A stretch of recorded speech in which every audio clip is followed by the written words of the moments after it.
In a world full of distractions and stress, it is easy for couples to forget the sacred promise they made before God and to their spouse to love, to cherish, to honor until death do us part. But what if the strength of your marriage comes from honoring the covenant that you're in? And in this video, we will reveal the core principle that can ignite your love, your passion, your desire to build a lasting God centered marriage. That's what we're going to talk about right here coming up on Not Easily Broken. Now, I want to read a scripture from the Bible in Genesis chapter 2 and verse 24. And it declares to us, "Therefore shall a man leave his father and mother, and shall cleave unto his wife, and they shall become one flesh." Now, your marriage is important to God. Your marriage should be important to you. Your marriage and your spouse are the number one priority in your life. When you get married, yes, when you leave from that single lifestyle to becoming a husband and a wife and a husband, you are in a covenant relationship. You must respect the covenant of marriage more than the love that you have for each other. You see, my friend, let me tell you about me. I've been married for 30 years. And the third year in our marriage, when we started to have marital problems, and I started to seek God concerning my marriage, started to seek God on how to build a better me, how to understand me as a man, as an individual, as a kingdom person, a kingdom citizen, my Christian walk with God, I took it seriously more than anything. I begin to realize that in order for me to build a better marriage, I had to become a better version of myself. And I start to understand that when I respect marriage, the covenant of marriage, more than the love that I have for my wife, it's begin to make more sense why I need to be faithful, why I need to lean into my relationship with God, my relationship with my wife, because marriage is ordained by God. Marriage is holy. Marriage is righteous. Marriage is a spiritual thing. It was created by God in the Garden of Eden before the fall. I don't care what society think or what they say, they don't have anything better to replace marriage. Look at the conditions of the family structure today, and you will see exactly how important marriage is. If you don't respect the covenant of marriage, how will you serve in your marriage? How will you put God first in your marriage? You know, my friend, Genesis 2 and verse 24, it lay out an essential principles for marriage, guiding us and leading us towards leaving and cleaving and becoming one with your spouse, becoming one flesh with each other. And I want to talk about the leaving, right? Number one, the leaving. Leaving means stepping out of your original family unit and forming a new one with you and your spouse. You see, biblically, this shift involves prioritizing or restructuring your relationship so that your spouse becomes your primary relationship. So as a man, I'm married for 30 years. I have 5 sisters and my mother. God bless her soul. She went home to be with the Lord in 2016. But none of my siblings, including my mother when she was alive, was more important than my wife. Now, it doesn't mean that I'm abandoning or neglecting my parents or my siblings, but rather it emphasizes that your spouse now take precedent. Yes. In order for your marriage to flourish, you must be willing to leave. That's what the Bible says. Leave the single life. You can't be married and acting single. Leave trying to be a mama's boy. Oh, now you have to have your manhood and your masculine energy aligned with God's word to build a successful marriage. Now you are a wife.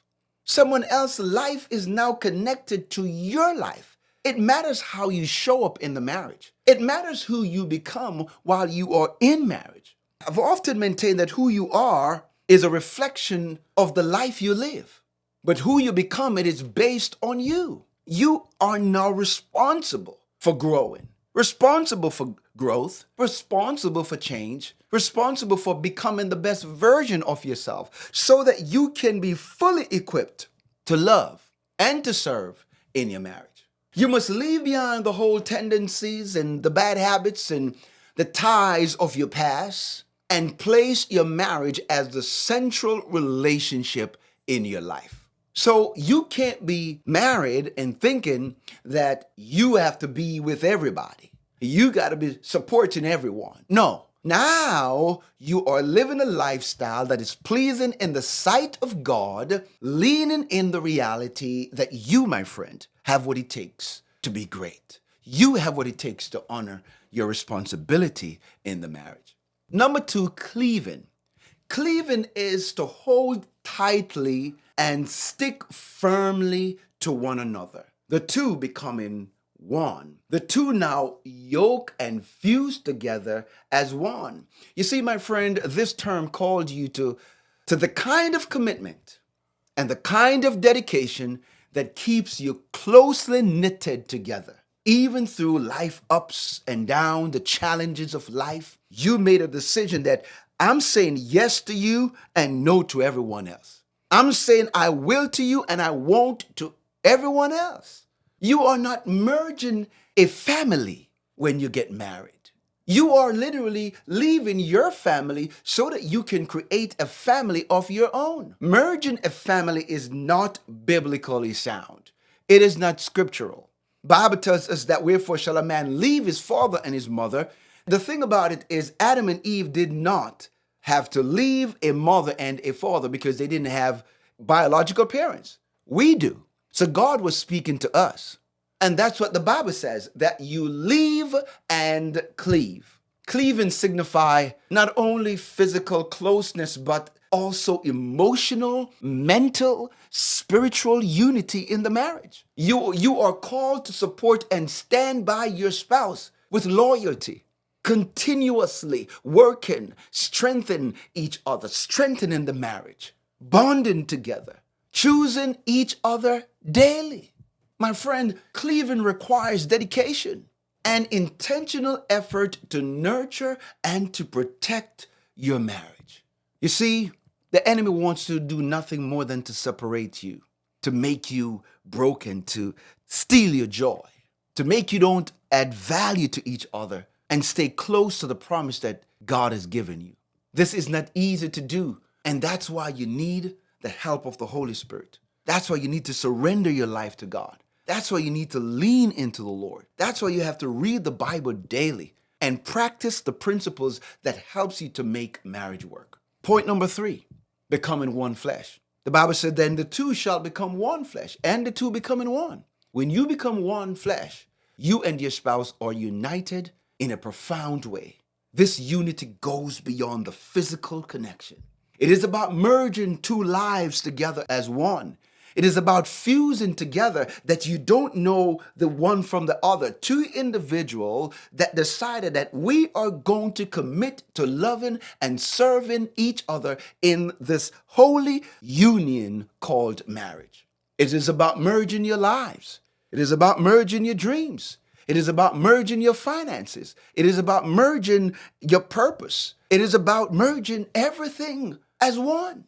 And even though you may think that you bring differences in the marriage, yes, you do. You bring your own uniqueness in the marriage, yes, you do. But in the marriage, you are still committing to becoming one. One in mind, one in heart, one in spirit. Marriage is a oneness covenant. This oneness means living selflessly. It means willing to serve and to show up and to support each other in the good times and the bad times, building your life together, reflecting God's design for marriage. I'm passionate about this. And the reason why I am, because there was a moment in my life when I didn't understand the seriousness of this covenant. And when I decided to lean in, when I decided to serve, when I decided to give, when I decided to make my marriage outside of my relationship with God the most important thing, everything starts to change. You know, when we look at the biblical covenant of marriage, the principle of leaving and cleaving and becoming one flesh, It reveals marriage as a sacred covenant. And in a Christian marriage, this covenants mirror God's unbreakable love, unbreakable bond with his people, a commitment rooted in unconditional love and grace, just as God remained faithful to us when we messed up. Think about it. While we were yet sinners, Christ died for us. You're called to commit wholeheartedly to the covenant of marriage and to your spouse. You see, I believe that the reason why marriage are failing is because people don't really commit to the covenant. They're not committed to doing the work. They're not committed to grace and love and unity in the marriage. You see, my friend, Genesis chapter 2 and verse 24 encourages you and it encourages me to build a marriage where our bond and our love and the intimacy and the connection and faithfulness is a priority to each other.